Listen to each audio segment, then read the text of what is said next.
It is the year of our Lord 2023, and there is a new platform fighter coming out every single day. It seems like a new company is trying to horn in on the success of Super Smash Bros. But let me just tell you this, every one of these platform fighters are unique and special in their own way. So today, I wanted to take a look back and see how we got here versus how we started.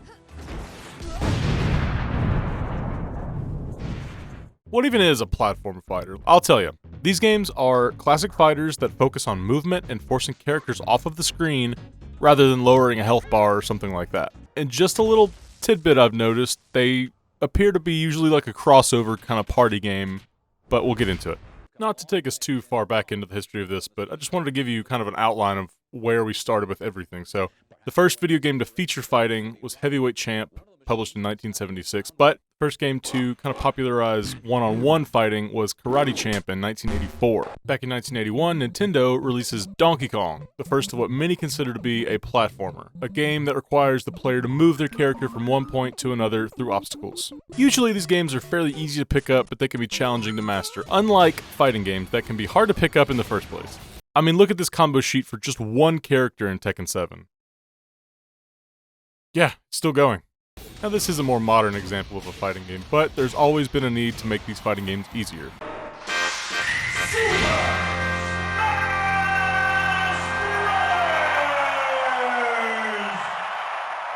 The game's creator, Masahiro Sakurai, says he got the idea for making a beginner-friendly fighting game after destroying a few players on King of Fighters 95. Sakurai went to work on a game called Dragon King: The Fighting Game. It's a prototype of what would eventually become Smash. Sakurai is a genius, not just for his game developing abilities, but also for his marketing. He thought including famous Nintendo characters like Mario, Link, Donkey Kong, and Pikachu would make the game stand out. And he was right. Super Smash Bros. Was a hit. It became a Nintendo 64 Player's Choice title, selling almost 2 million copies in Japan and almost 3 million copies in the United States. That's as of 2008. Many people say Namco's 1995 fighting game, The Outfoxies, features a lot of mechanics used in future platform fighters, but Smash Bros. Is really the one that pioneered the subgenre. Realistically, this game pioneered the more party game aesthetics of Smash Bros, like the items, the fun stages, stuff like that. Smash Bros has a very simple premise: knock your opponent off the stage. The more you hit your opponent, the higher the percentage goes up. When your opponents are at a higher percentage, you can knock them back further. Plus, attacks come out relatively easy. Just press a direction and push the attack or the special attack. You'll also have different types of attacks if you're in the air. That's a very simple way of describing it, but you get the gist, and you probably know what I'm talking about. The game received mostly positive reviews, but it was noticeably lacking in some areas. The sequel would really go on to improve the formula. Super Smash Brothers! Okay, it's 2001 and Smash has been updated for a new millennium. There's a fun new intro, new characters, and don't forget about the competitive scene that blew expectations for the game out of the water. It should be noted there were competitions and tournaments for Smash 64 in Japan, but the Smash competitive scene didn't really get started until 2002, with Melee. The series has had 3 more entries, but Melee still has tournaments to this day, even if Nintendo doesn't like it. Game over. Melee was a huge hit. It's the GameCube's best-selling title with over 7 million copies sold by 2008. Why 2008? Well, that's what Wikipedia says. You know, it's usually right, okay? Teachers shouldn't get so bent out of shape and be so hard on students about it. Well, anyway. After Melee came out, a flood of other games copying Smash showed up, like Digimon Rumble Arena. It's a Digimon game, so it's got Digimon, no biggie, but 2003, Dream Mix TV World Fighters slaps on the scene with characters from Hudson, Konami, and Takara. Holy shit, is that Optimus Prime?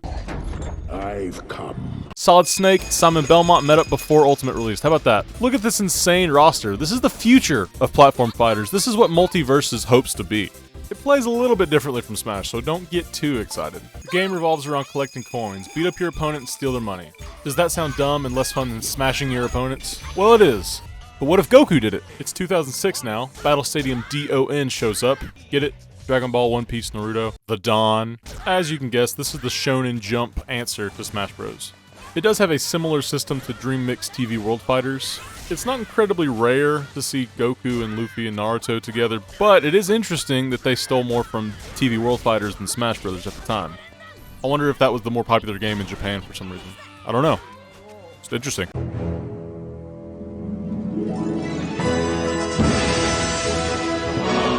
2008, here comes Smash Bros. Brawl, my first platform fighter. I went feral for it. I begged my mom for a Wii so I could play it. It's unique in the Smash library because it features this interesting single-player story mode, final Smash moves, and characters from non-Nintendo games. Sonic and Mario can finally kiss. 10-year-olds everywhere had this discussion on the playground. Mario or Sonic? I like Mario better. Well, Sonic is better. You don't have to worry about it. Sonic is crap in Smash, so Mario obviously wins. This is the game I blame for character speculation. Third-party characters opened the floodgates. What if Crash Bandicoot and Phoenix Wright could fight in this game? Anyway, Brawl was a massive hit with 13 million copies sold as of, you guessed it, 2008. It's the 8th highest selling game on the console. By the way, did you know Wii Sports is the highest selling Wii game? It comes with a console. That's just not fair. It should be noted this game just trips you sometimes. And many players say it feels floaty and slow compared to the quick, offense-heavy gameplay of Melee. In 2011, a group of modders put their brains together for Project M, a mod to retool the game to feel more like Melee.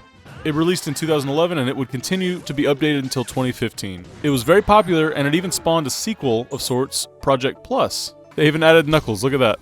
In my head, this is sort of where the switch comes from Smash clone to platform fighter.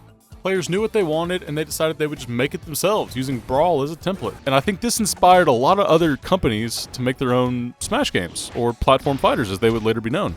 In 2011, Cartoon Network gets the bright idea to make Punch Time Explosion. This game is very clearly inspired by Brawl. It features a single-player mode where characters interact with each other in their own different worlds, just like Subspace Emissary. Much like Shonen Jump, it's not too out of the ordinary to see Cartoon Network characters crossing over with each other, but it is interesting to note that none of these characters have shown up in Warner Brothers Multiverses yet. But give it some time, and these characters are super popular. I'm sure they'll show up eventually. PlayStation All-Stars Battle Royale! Alright, go on this journey with me. It's 2012. You're a 14-year-old boy this time. You hear PlayStation is creating a Smash clone. Crap is already in your pants. I love this idea. I mean, come on. Uncharted, BioShock, God of War, DMC. Well, at least one of the DMCs. Listen, this is a great idea. Even if they left out Crash and Spyro for some reason, I'm not sure why. I think infighting on the company's part. I want to quickly talk about this little misstep for the PlayStation community. We saw TV World Fighters sort of try to reinvent the wheel and make their game focus around collecting coins. But PlayStation also, trying to reinvent the wheel, made their game about super moves, kind of aping off of Brawl. It's not a terribly unique concept to have super moves in your fighting game, but PlayStation All-Stars Battle Royale takes it to the next step, saying this is the only thing that matters. You collect orbs to build your super meter, and then you do a level of super 1 through 3. 1 is not as good as 2, is not as good as 3, obviously. It's an interesting idea. Interesting is one word, complicated is another, more fitting term. The game is less about the fight and more about avoiding the person with the super built up. Like imagine in Smash when one person is glowing and everyone is trying to get away from them. That's the game. I don't even play with Smash Bros on. It's not that fun. Having said that, I never actually played this game. I skipped PS3 for an Xbox 360, just like everyone my age, so I've never played it, but I look forward to playing it for this channel in the future. In 2014, Nintendo is back on the scene with another Smash game to show those jokers how it's really done. Super Smash Bros. For Nintendo 3DS and Wii U. This game was designed to bridge the gap between the competitive Melee and the more relaxed Brawl. There's not too much to say about it, honestly. I don't know if anyone really loves this game or not. I'm sure the comments will prove me wrong here. I honestly remember the hype for this game more than the actual game.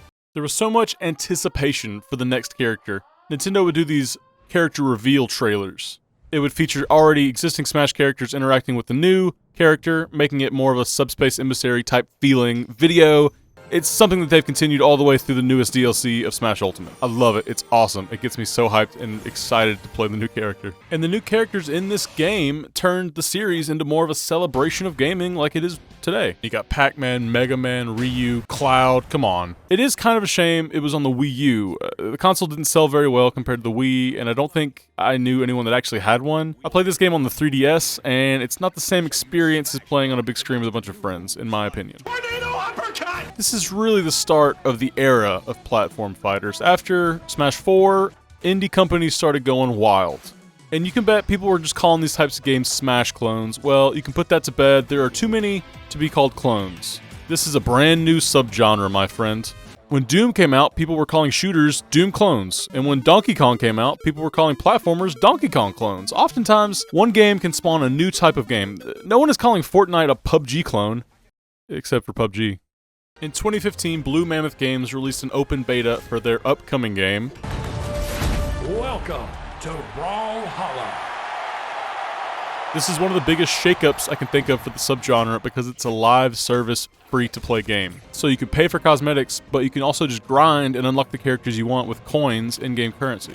The point system is just like Smash Bros, but your characters have 2 different weapons, and the amount of damage you take is represented by colors instead of percentages. There's enough different about this game that it doesn't even feel like Smash Bros really. Focuses more on aerial combat and wall sliding, another popular mechanic in platformers, by the way. Gameplay is very quick and combo heavy. When this game launched in 2017, my roommate hated Smash Bros at the time, by the way. We couldn't put it down. We were obsessed. We would play every single night. The game is successful enough that it's still going to this day, and it's competitive. It's featured in several esports tournaments. I quickly wanted to talk about how crossovers work in Brawlhalla. You can buy crossover skins for already established characters, anywhere from Shovel Knight to WWE.